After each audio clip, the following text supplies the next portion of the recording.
Oke, kita mulai aja ya. Ini manusianya nggak terlalu banyak. Tunggu lagi bentar ya. Masih 32 orang ya. Kita tunggu bentar dikit ya. Lewat 10 ya. Kita tunggu.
Oke, udah lewat 10 dan masyarakatnya udah bertambah cuman berapa nih?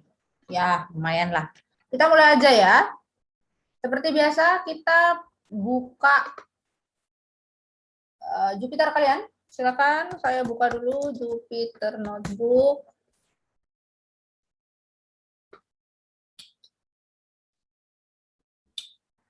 Oke. Oke. Oke, send new. Oh,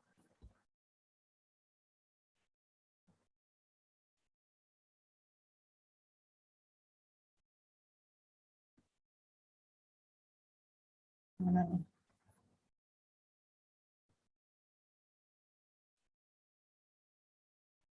Oke, kalau kalian pakai kernelnya banyak, pakai yang kernel. Kalau ada kernel ini, pakai kernel di Keras, pakai yang biasa aja ya, yang backbone-nya Jupyter 3.8. Oh, saya belum share ya. Baik. Nih ya. Oke, kita mulai aja. Saya itu mau pakai, kita samain aja dengan dua kelas sebelumnya. Saya itu mau pakai dataset ini aja deh. Jangan kepo. Saya pakai dataset, sebentar, kemarin saya pakai dataset apa ya? Oh, general kartu kredit. Saya share dulu di sini ya, biar cepat nih. Daripada saya share di sana lebih lama, saya share di sini. OneDrive. Sebentar. Saya share di sini aja biar cepat. Ini ya. Oke, di chat ya. Kalian bisa ambil datasetnya di chat. Kita akan mulai.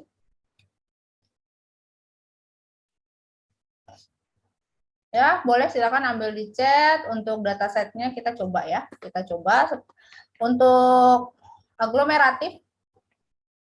Seperti biasa kita import yang importing library, kita import pandas supaya kita bisa main data frame-nya, biar bisa hitung kita import numpy, kemarin Python-nya, numpy-nya, np, biar bisa gambar. Udah sama aja, dari from pplot import matplotlib pun boleh. Kalau kalian mau tulis begini pun boleh ya. Matplotlib pplot. Oke.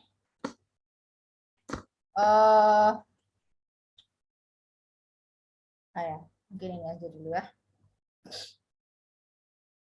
Oh, kita mau pakai aglomeratif, berarti dari scalar ya.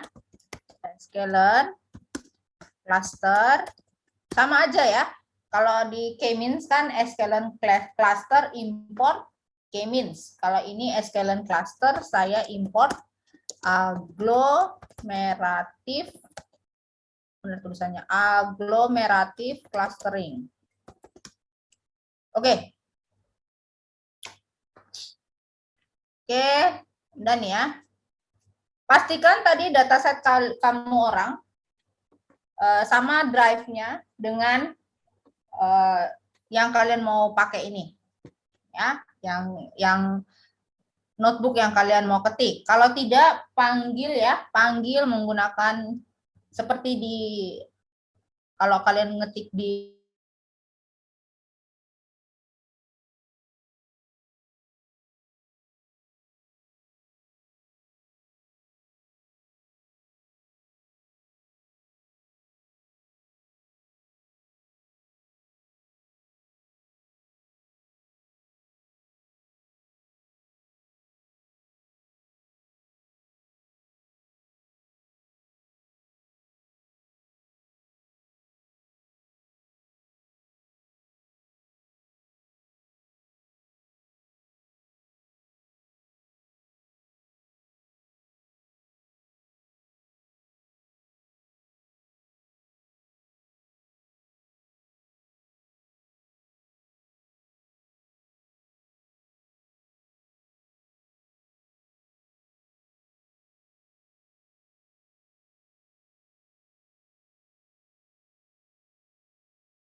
pakai ini numbers.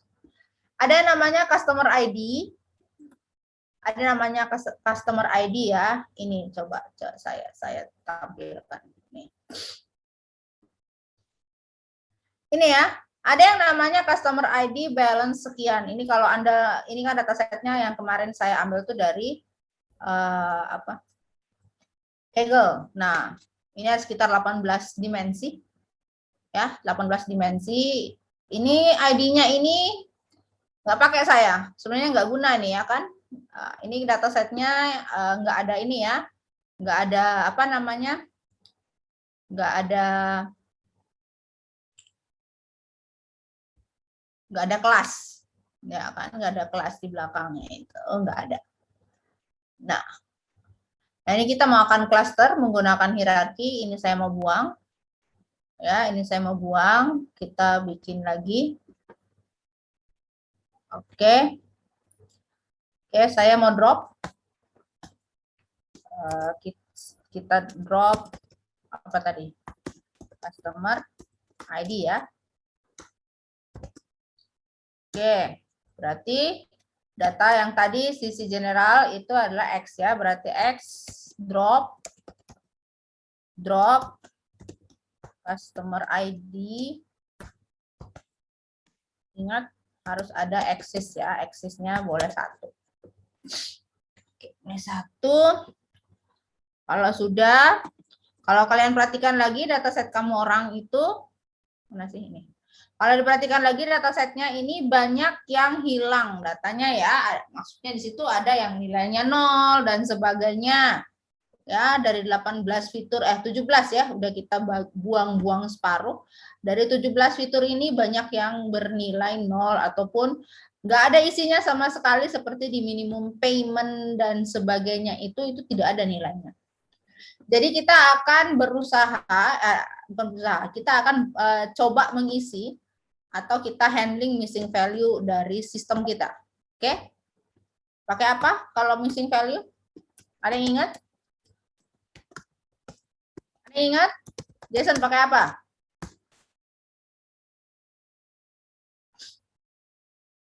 Pakai apa? Handling missing value pakai apa? Ayo, siapa aja nih? Saya nembak aja nih. Kali-kali ingat nih. Andrea pakai apa, Andrea?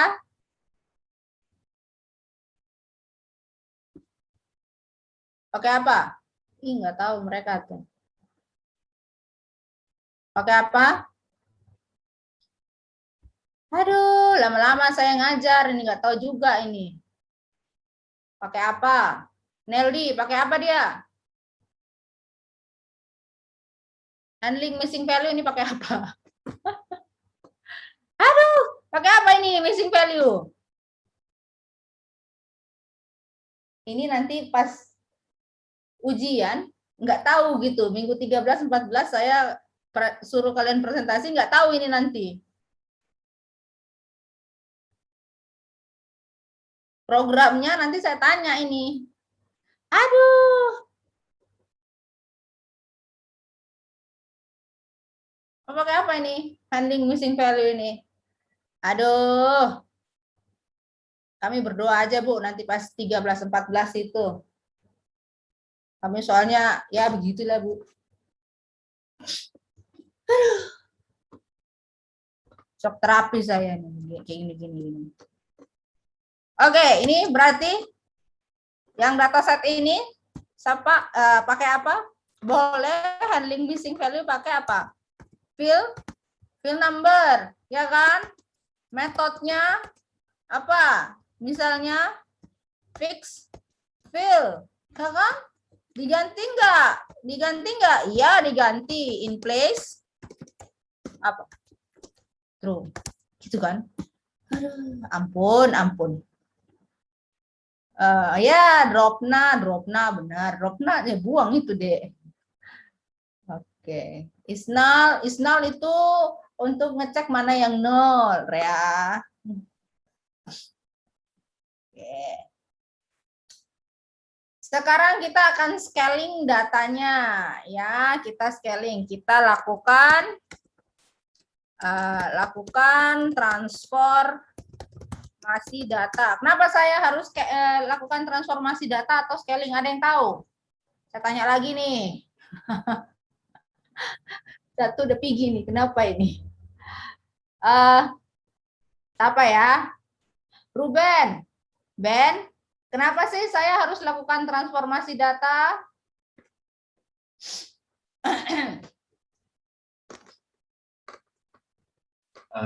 Supaya datanya bisa dipakai. Iya, maupun datanya nggak. Kenapa datanya nggak bisa dipakai kalau nggak ditransformasi? Mungkin kadang-kadang itunya apa? Beda sama tujuan utamanya kan. Beda sama tujuan utama.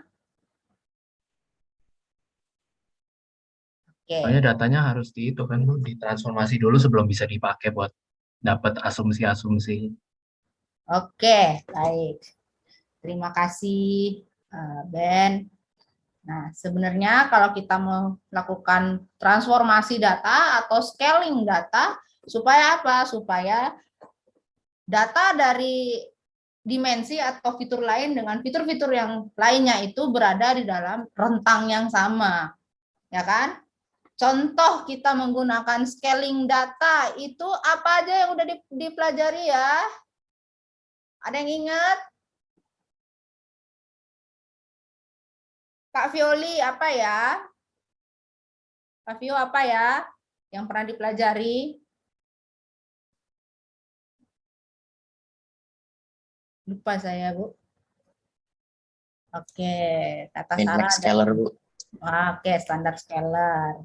Oke, berarti tadi siapa yang jawab ya? Bu tadi. Iya. Oke, buat teman kamu, kita mau pakai standar scalar. Berarti kita harus apa nih? Kita harus panggil dari apa? Scalar ya kan? From scalar. Saya panggil apa nih? Objek yang saya panggil apa nih? Duh. Apa nih? Processing import standard scalar. Saya import standar scalar. Gitu ya kan? Ya.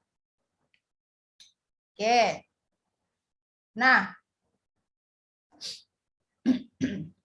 kalau di standar scalar kan, misal saya sudah skalakan nih, tapi saya pengen nih data saya tersebar secara normal. Kalau data tersebar secara normal, berarti data saya distribusinya ada di distribusi distribusi apa? Ini sudah saya scalingkan nih. Saya sudah scalingkan supaya data saya aproksimasi setiap nilai skalar di dalam setiap fiturnya itu skalar ya, skalar berarti satu nilai, vektor satu objek, gitu toh. Supaya dia itu datanya terdistribusi secara normal, ya probabilitasnya secara berbentuk normal, berarti distribusi saya gunakan distribusi. Kalau kalian perhatikan datanya itu kan distribusinya sembarangan aja tuh kan ya kan? Bukan ini, salah saya buka. Ya kan? Kalau diperhatikan datanya ini sembarangan aja nih kan? Ini gimana? Berarti distribusinya kalau normal berarti distribusinya adalah distribusi distribusi apa? Gauss. Ya, distribusinya Gaussian. Beda ya dengan distribusi yang lain. Bentuknya adalah apa? Seperti kayak lonceng gitu ya toh. Oke. Berarti kalau saya mau pakai distribusi Gauss, bentuknya apa? Normalisasi ya kan?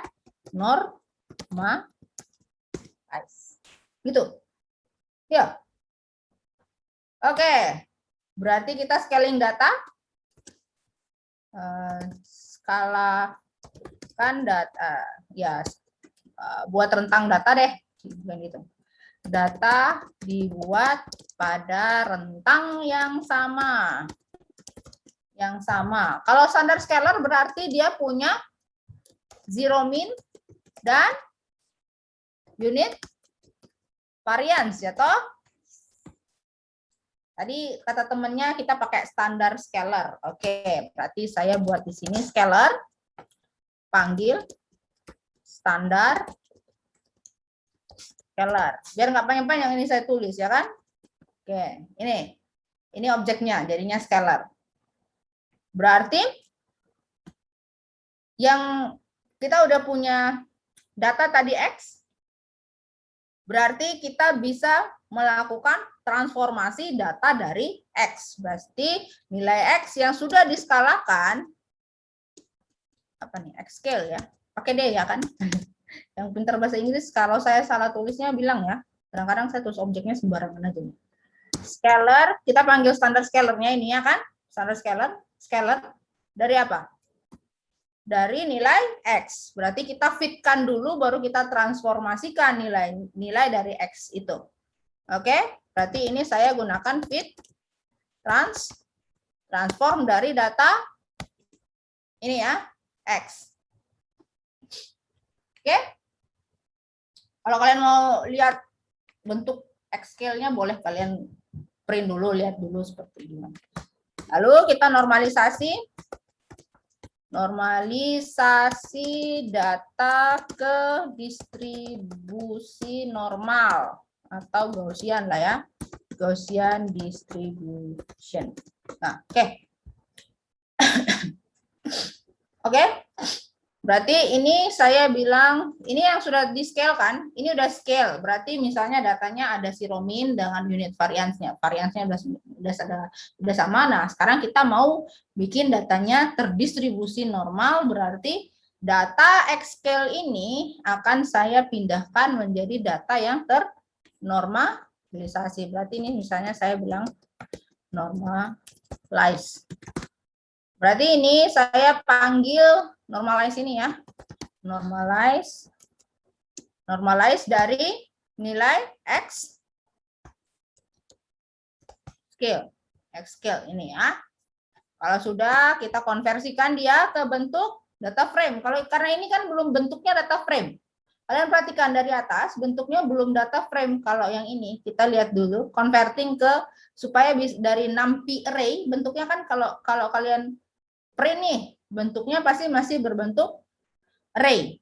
Nah, supaya bisa diproses, saya bikin ke data frame. Paham ya? Berarti nilai X normalize ini kita pindah ke data frame. Ini. Berarti X normalize. Ya, berarti panggil pakai pandas, data frame dari X normalize. Kalian kalau print nanti kelihatan kok. Nah, oh, saya masih salah. Normalize. Oh, saya salah. Oke, saya masih salah. Normalize. Ini saya copy aja deh. Oke.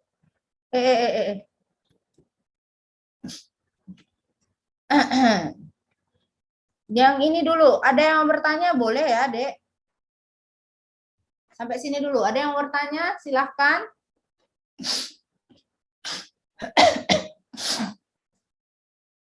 Bisa? Bisa ya? Oke, saya lanjut. Kalau nggak ada yang bertanya, saya lanjut lah ya. Transformasi udah, normalisasi udah. Kita perhatikan lagi dimensi datanya. Di data kita ini kan dia kalau dilihat di situ kan numbers-nya itu ada sebanyak berapa? 18 ya. 18. Nah, ini kalau kalian lihat ada 18. Nah, kagak lihat, Bu, Ibu kagak share. Ntar saya buka di Excel aja deh. Buka ini. Ah, dah. Kalau dilihat itu ada sekitar 18 ya, ada 18. Kalau menurut Kaggle itu ada 18. Bisa nggak kita bikin supaya dia ini terdekomposisi dengan baik dan dia bisa hanya kita prosesnya hanya ya jangan banyak-banyak dimensinya. Misalnya hanya 3 dimensi atau 2 dimensi pun lebih baik lagi. Supaya lebih cepat dalam komputasi. Misalnya untuk pemilihan fitur reduksi dimensi, saya mau pakai teknik-teknik reduksi atau dekomposisi data. Misal di dalam penelitian data ini saya mau pakai, kan banyak tuh, ada linear diskriminan, ada analisis komponen utama, ada kita bisa gunakannya banyak hal ya. Kita bisa reduksi menggunakan apa tuh namanya, vektor kuantisasi dan sebagainya, ya kan? Misal saya pakai ya yang paling gampang ya, yang nggak ribet. Misalnya saya pakai PCA. Oke, saya akan reduksi dimensinya dari 17.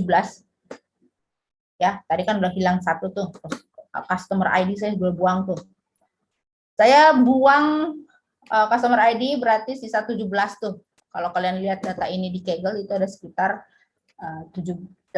Saya udah buang satu, berarti saya pakai PCA untuk melakukan dekomposisi. Kita lakukan reduksi dimensi. Atau saya lakukan dekomposisi fitur. Ya, pemilihan fitur. Ya, berarti karena kita mau pakai PCA, berarti saya panggil dulu from scalar. Saya panggil yang dekomposisi ya, composition. Bener ya, dekomposisi. Saya import nilai PCA-nya. Fitur PCA-nya, fitur library PCA-nya. Oke. PCA-nya saya bikin objek dengan nilai PCA saya. Ya, ini PCA berarti yang ini ya, dekomposisi PCA yang ini. Ini nanti saya akan pakai jadikan objek yang ini terus akan saya pakai supaya saya bisa definisikan berapa mau komponen yang analisis komponen utama berapa yang saya mau gunakan. Berarti ini N komponen. Bisa terserah Anda, berarti kurang dari 17. Saya nggak mau banyak-banyak nih. Jadi intinya kalau PCA itu dia akan mengambil fitur yang mencerminkan, betul-betul mencerminkan data kita atau objek kita. Jadi misalnya N komponen di sini, saya mau N komponennya hanya yang nggak usah banyak-banyak, misalnya 2. Kalau sudah, ini kita akan bikin objek baru lagi, namanya apa ya? X komponen utama, X utama, jelek kali ya. X prinsipal ya lah kan. Oke, berarti kita akan fit dan transformkan dari data X normalize. Paham ya? Berarti sini PCA saya fit transform dari apa tadi? X normalize. Ya kan, X normalize. Maka X prinsipal saya, berarti itu sama dengan kita buat data frame ya supaya bisa ini bisa dikerjakan. Berarti ini PD data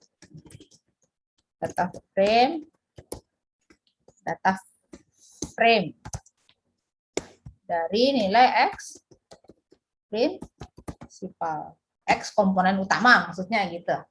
Dengan nilai X prinsipal, isi kolomnya kolom. Pakai S, ya banyak karena banyak kalau di Python ya. Nilainya ada namanya apa ya? Analisis 1, analisis 2 atau prinsipal 1 dengan prinsipal 2. Oke. Gini ya. Oke. Maksudnya adalah seperti itu. Nah, sekarang kita coba visualisasikan apa tuh namanya? Bentuk dendrogram.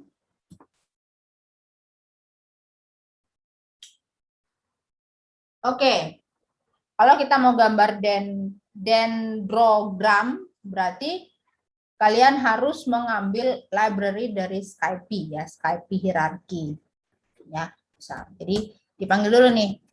Import Skippy. Kalau kalian pengen tahu apa itu Skippy, nanti dibuka ke skippy.org. docs.skippy.org. Gitu muncul.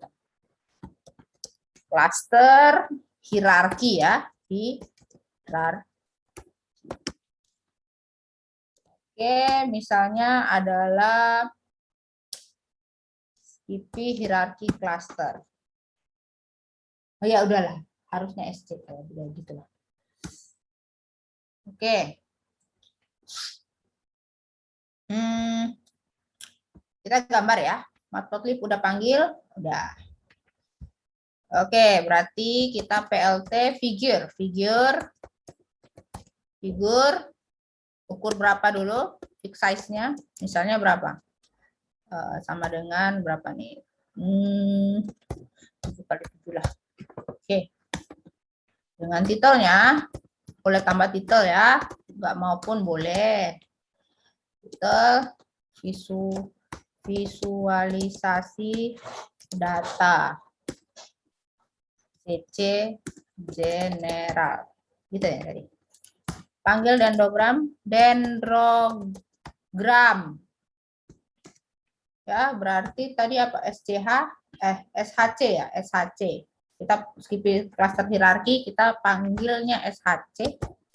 Ya sudahlah. Dendrogram. Objeknya adalah dendrogram ya. Untuk SHC-nya, linkage-nya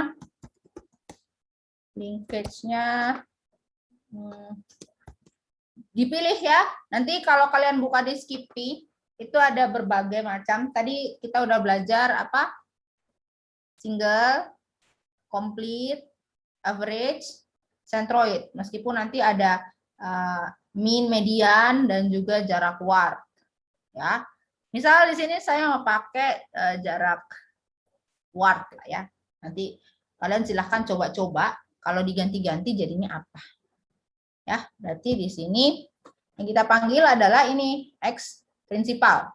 Karena hanya ada 2 ini. Ya, yang digambarkan adalah nanti 2 dimensi tuh visualisasi datanya. Oke, paham ya? X prinsipal.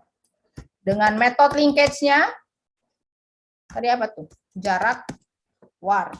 1, 2 tutup sini, 2 tutup sini, 3. Habis ya, oke. Mau nggak ya?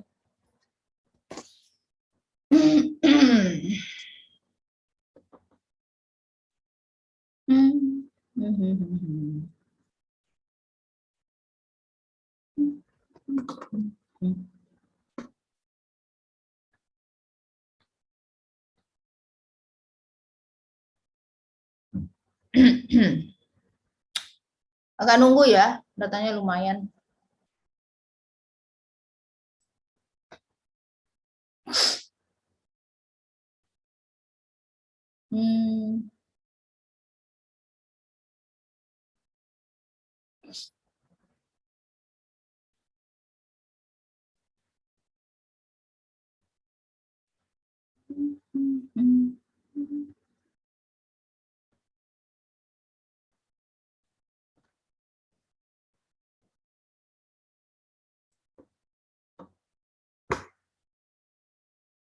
Lama ya, bentar lagi.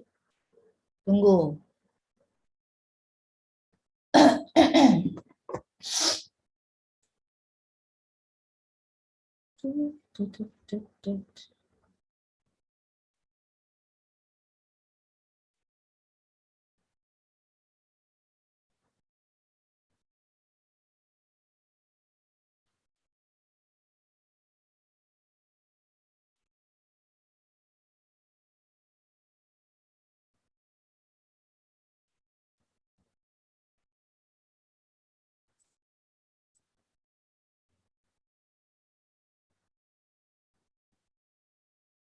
Belum juga ya?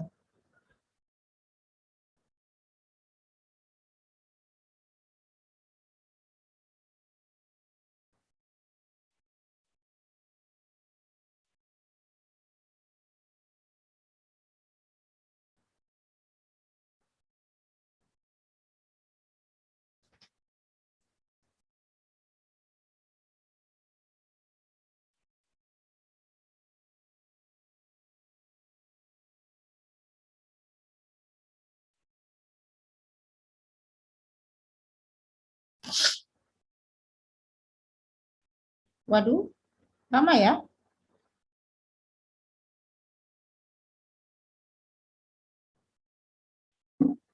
Ya, kira-kira begitulah.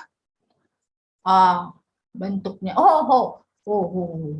Oke, ini datanya. Oke. Nah, ini bentuknya.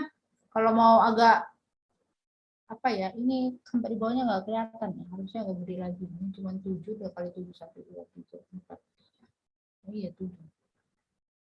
Ini datanya sangat dense ya, padat di data BOS ini. Boleh kamu orang misalnya mau visualisasikan bentuknya spherical ya, bentuknya lingkaran biar lebih kelihatan pecah-pecah datanya itu gimana. Kita coba visualisasikan aja ya. Coba visualkan visual dengan bentuk spherical, bulat, lingkaran, dengan lingkaran.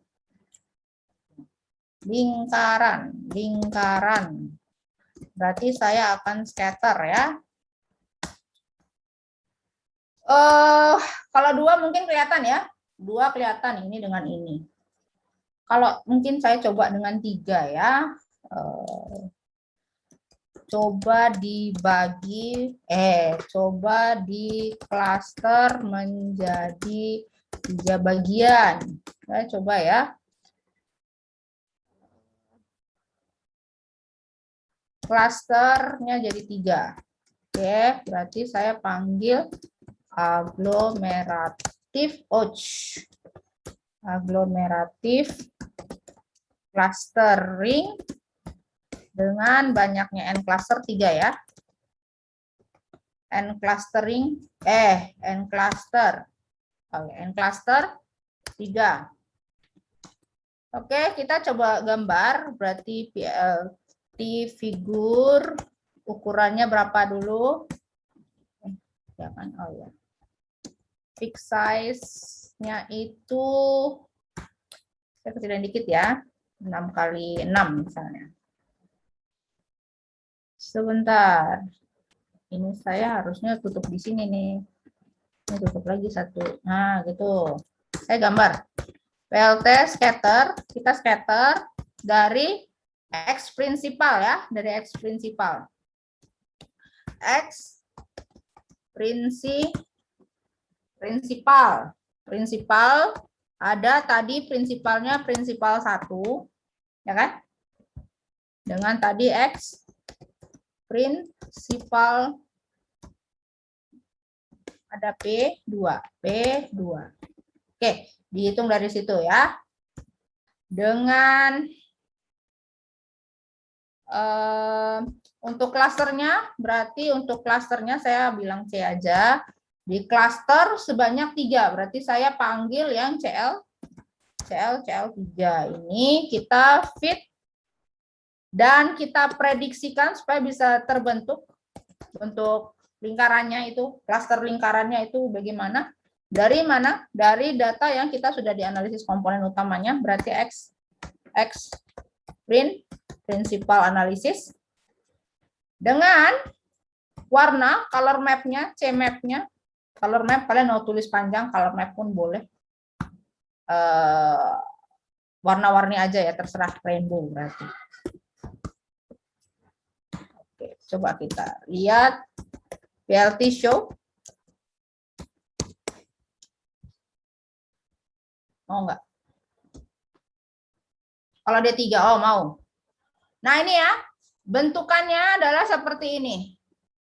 Mungkin saya dengan punya klien itu beda untuk klaster dengan Agnes ini. Untuk algoritma Agnes, mungkin gambaran atau tampilan saya visualisasi agak beda. Mungkin di sini beda, atau di sini kah, atau di sini kah. Jadi kalau di scatter bentuknya seperti ini.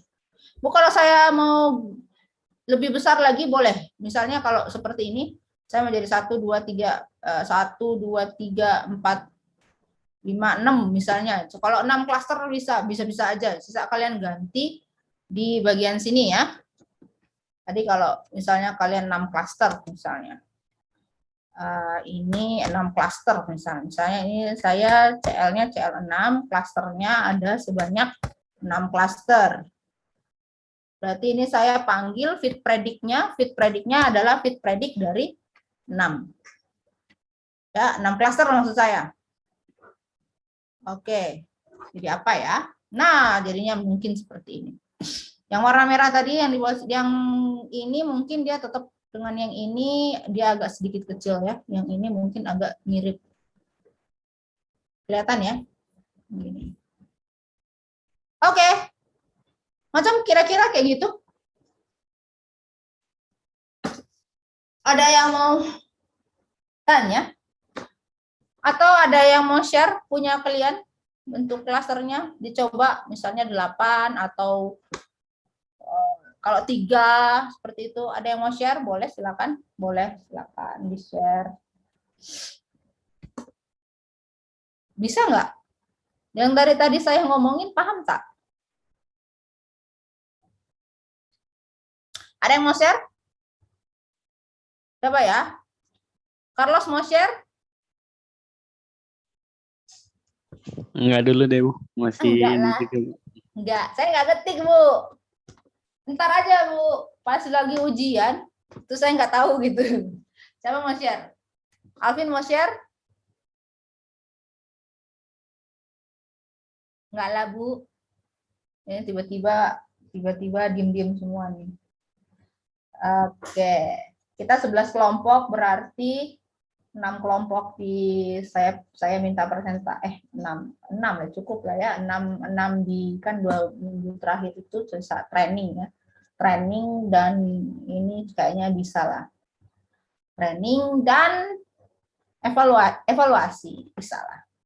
13-14 saya ngelihat presentasi bukan PPT. Program kalian. Ya. Hari Selasa udah 11, berarti waktu kerja sisa 2 minggu ya. Oke, Jason, reminder ya. Berarti 1 sampai 6 di 13, sisanya di minggu selanjutnya. Nanti saya reminder di ini, di ini, apa namanya? E-learning.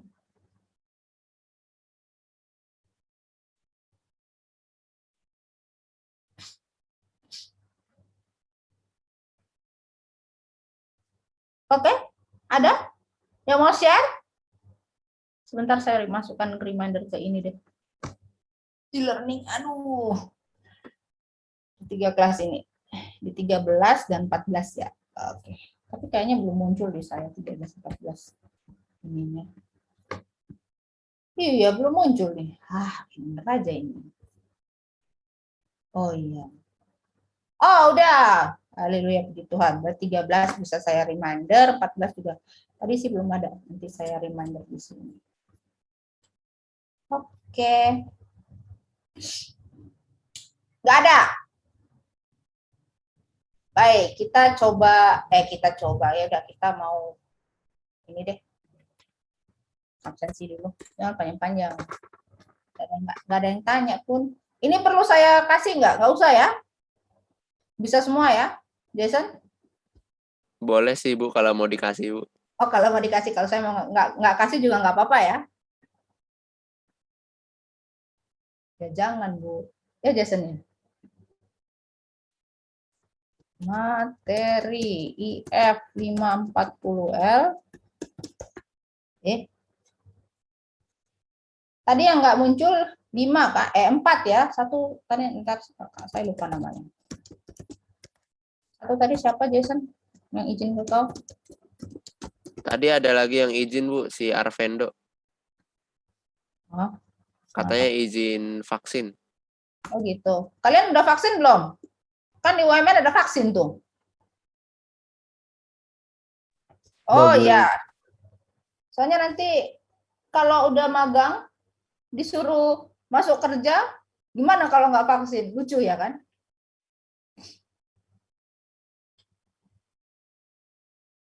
Udah pada mau masuk magang nih kan?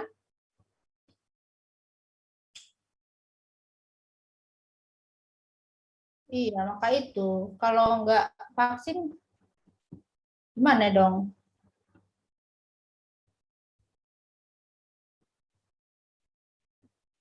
Nggak dibolehin masuk pula sama mitranya, kan lucu. Oh ya, untuk bangkit ada yang mau ikut? Kok remote? Tolong tulis ini Jason. Oke, Jason satu. Bu, kalau Kamu ikut lihat ya. bangkit itu nggak usah magang berarti ya, Bu? Kenapa?